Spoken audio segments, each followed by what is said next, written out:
Hello everyone. So students, last time हमने discuss किया था कि लॉ ऑफ मास एक्शन क्या होता है, कंसंट्रेशन जो है रिएक्टेंट की वो कैसे रेट ऑफ रिएक्शन को इफ़ेक्ट करती है। आज का जो हमारा टॉपिक है वो है रेट लॉ एक्सप्रेशन। कल जब हमने लॉ ऑफ मास एक्शन पढ़ा था तो उसमें हमने ये देखा था कि रेट ऑफ रिएक्शन जो है वो किसके इक्वल होता है, वो किसके बराबर होता है, molar concentration of the reactants. अब ये रेट उसी से हम डिराइव करेंगे ये रेट लॉ एक्सप्रेशन क्या होता है। सो रेट ऑफ रिएक्शन को एक्सप्रेस करने के लिए as a function of concentration of the reactants ये ज़रूरी है कि हम क्या करें, एक्चुअल डिपेंडेंस कंसंट्रेशन की जो है रेट की वो एक्चुअल डिपेंडेंस बताएं कंसंट्रेशन पे।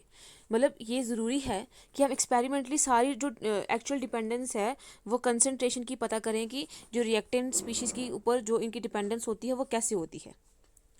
फॉर एग्जाम्पल, अगर हम कंसिडर करते हैं एक reaction between nitrogen dioxide and fluorine to form NO2F।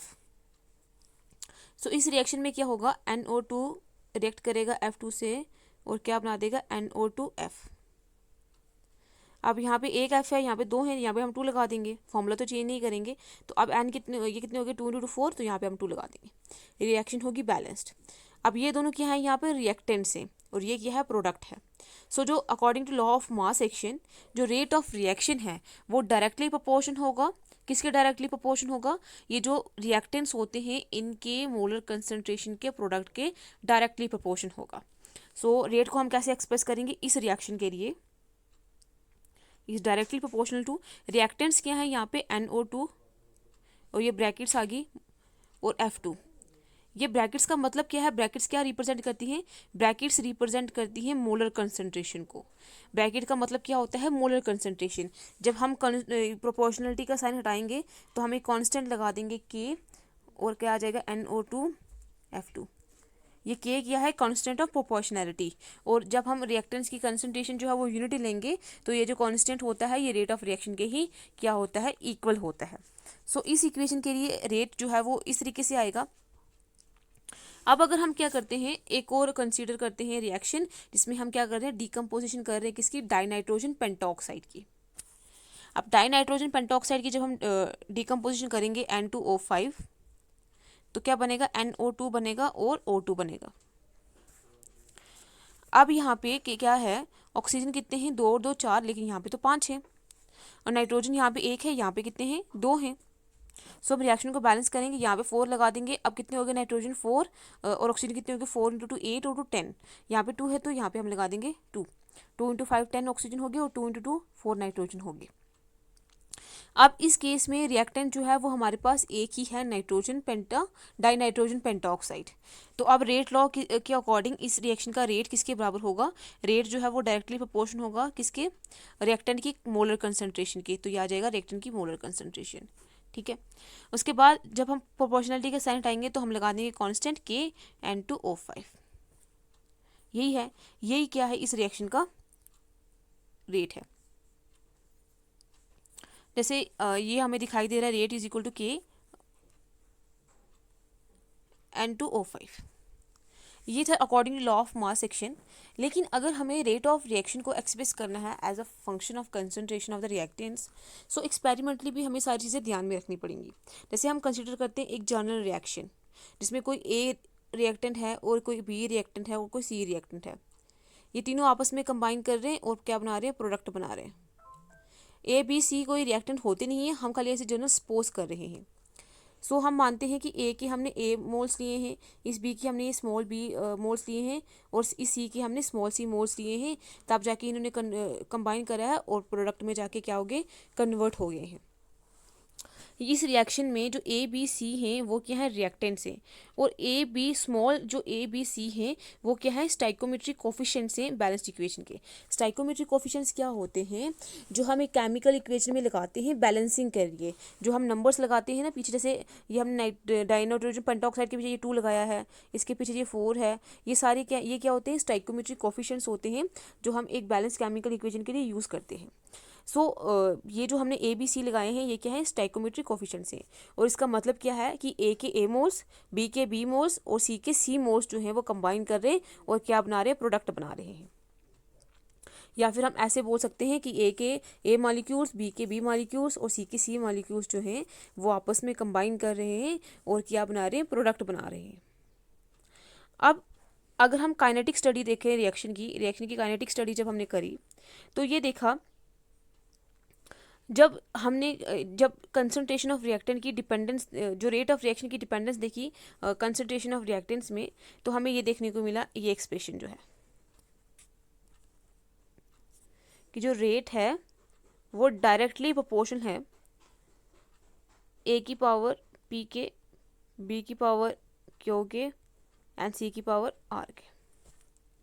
अब according to law of mass action देखा जाए तो उसमें क्या था, अगर ये रिएक्शन लेते हैं तो वो किसके पावर होगा, ए की पावर ए की, क्योंकि स्टाइकोमेट्रिक कोफिशिएंट ये है, बी की पावर बी आती है और सी की पावर सी आती।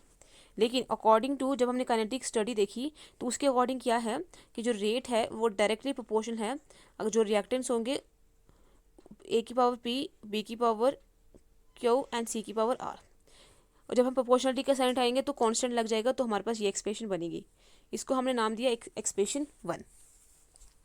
अब ये होता है कि अगर हमने रेट को एक्सप्रेस भी करना था तो उसके जो मोल्स थे वो जो उसके साथ थे स्टाइकोमेट्रिक कोफिशिएंट्स वो आने चाहिए थे, लेकिन ये क्या है, P Q and R. So P Q and R constant numbers और the powers of the concentration of the reactants A B and C respectively on which the rate of reaction depends.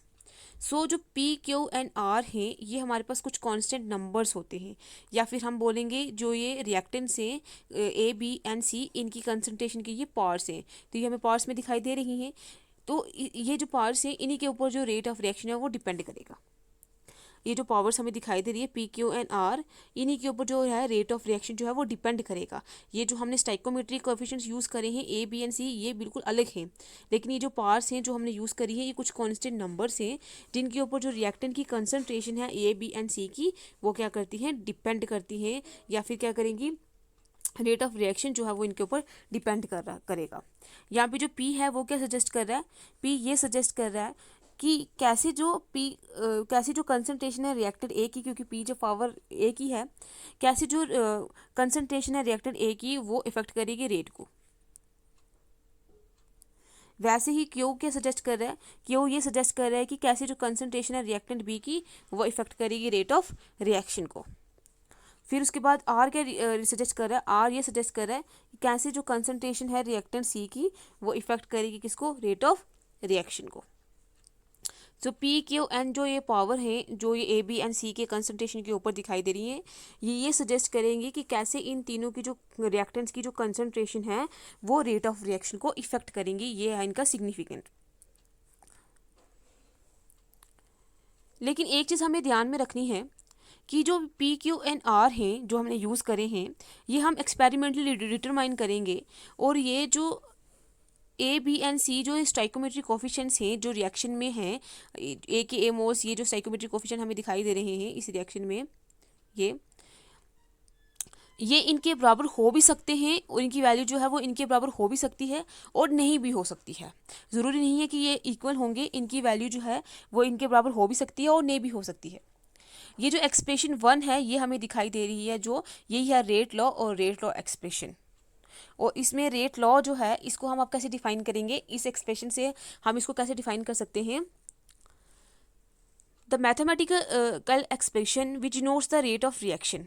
Rate law क्या होता है या rate law expression क्या है, एक mathematical expression है जो कि क्या करेगी, रेट ऑफ रिएक्शन को क्या करेगी, रिप्रेजेंट करेगी, डिनोट करेगी in terms of molar concentration of reactants.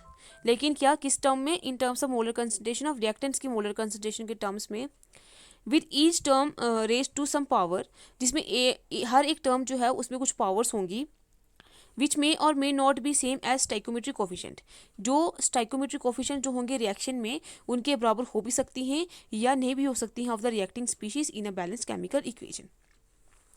सो ये जो रेट लॉ है, ये जो रेट लॉ एक्सप्रेशन है जो हमने अभी ड्राइव करी है वो क्या होगी, वो डिनोट करेगी एक रेट ऑफ रिएक्शन को, लेकिन किस टर्म में डिनोट करेगी, किस टर्म में रिप्रेजेंट करेगी, in terms of molar concentration of reactants. और जिसमें हर एक टर्म जो है रिएक्टिंग स्पीशीज़ का उसमें कुछ पावर्स होंगी, और वो पावर्स जो हैं वो क्या होंगी, इक्वल हो भी सकती हैं और नहीं भी इक्वल हो सकती हैं किसके, जो स्टाइकोमेट्रिक कोफिशिएंट्स होंगे रिएक्टिंग स्पीशीज़ के एक बैलेंस केमिकल इक्वेशन में। ये है जो हमारे पास स्टेटमेंट, वो क्या है, रेट लॉ, या इसको हम रेट लॉ एक्सप्रेशन भी बोलेंगे।